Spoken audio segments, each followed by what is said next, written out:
53-year-old man marrying a 9-year-old girl is definitely wrong. Today, in Cairo, New York, London, it's wrong because it's a violation of the law. Eudora Comnene, the wife of King Baldwin III of Jerusalem, was born in 1145. She became the wife of King Baldwin III at the age of 13. But maybe today, in some other parts of the world, is not wrong because it's not violating the law or the customs and traditions of people. And maybe in those three cities, Cairo, London, or New York, few centuries ago, it was not wrong because it was not violating anything too. So to say that something is wrong or not, you have to say it's wrong because of what? Because it's violating what? Now let's go through European palaces to see more of these cases. In the 12th century, on September 14th in 1169, a Byzantine emperor named Alexis Comnenus II married a beautiful girl named Agnes when her age was only 9 years old. It was an official and natural marriage back at that time. Also, when do people get married? Usually people get married after they finish their studies because it's very difficult to study and be married at the same time. So in the cities you find girls getting married in the age of 22, 23 after they finish college. In the villages where usually people don't go to college, you find girls getting married in the age of 18, 19 after they finish school. What do you think was the case when there were no schools or colleges? What were girls doing? They were just getting married as soon as they reached puberty. Mary, peace be upon her, gave birth to Al-Masih ibn Maryam, or Jesus, when she was only 13 years old. Actually, today, after 1500 years, you find in the US girls getting married by the law at the age of 13. In New Hampshire, the age of marriage starts at 13 years old for girls by the consent of their parents. In Texas, 14 years old.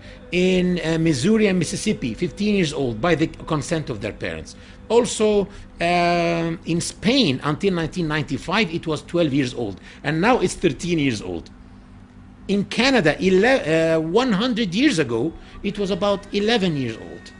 So it's unfair to judge people according to today's laws and customs. You have to judge people whether they were doing something wrong or not according to their own laws and their own customs.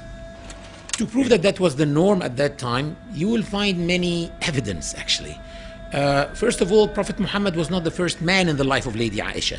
Lady Aisha, in the age of 6, was actually engaged to another man called Jubayr ibn Mut'am ibn Adi. And you will find also that one of his wives were Lady Safiya bint Huyay ibn Akhtab, the daughter of one of the biggest names of the Jewish tribes in Arabia, Huyay ibn Akhtab. And he married her, according to some records, in the age of 14. And he was her third husband. What was her age when she got married to her first husband? Maybe 10, maybe 9, maybe 11. So even the Jews at that time were marrying their girls in that early age. Also, you will find that Prophet Muhammad married Lady Aisha in the age of 6, but he did not consummate the marriage except in the age of 9. So what was he waiting for 3 years? If he was a pedophile, God forbid, or a child molester, he could have consummated the marriage in the age of 6. But what was he waiting for 3 years? Puberty.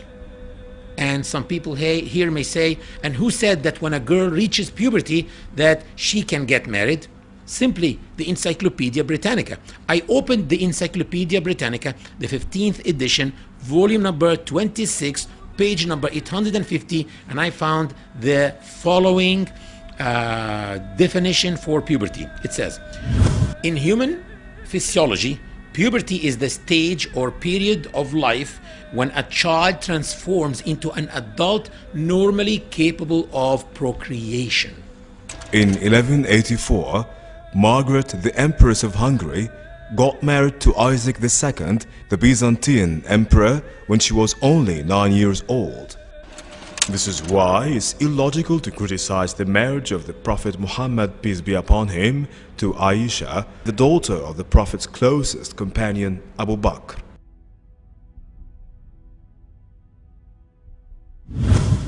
One may ask himself, did Prophet Muhammad, peace be upon him, had any enemies? You will find that the hypocrites in the Muslim community were enemies, the pagans were his enemies, and the Jews of Arabia were his enemies. And you will find that they tried by all means to tarnish his image, and they called him all the possible bad names that they can. But they did not say that he was a child molester. Why? Did they forget? That would have been an excellent way to damage this man and this new religion, but they never used it because simply it was the norm to get married to girls at that age at that time. And for those who say that she was a molested child, molested by Prophet Muhammad, peace be upon him, I ask them, do molested children love their molesters? And if you want to read the perfect love story, Shakespeare. We all know this famous British outstanding playwright and his famous play Romeo and Juliet, with which the age of Juliet, the heroine of this play, was not more than 13 years old. I recommend that you don't read Romeo and Juliet, because actually Romeo committed suicide at the end of the story. Read Muhammad and Aisha. In the very words of Aisha herself, explaining how beautiful this relationship was between her and Prophet Muhammad, peace be upon him.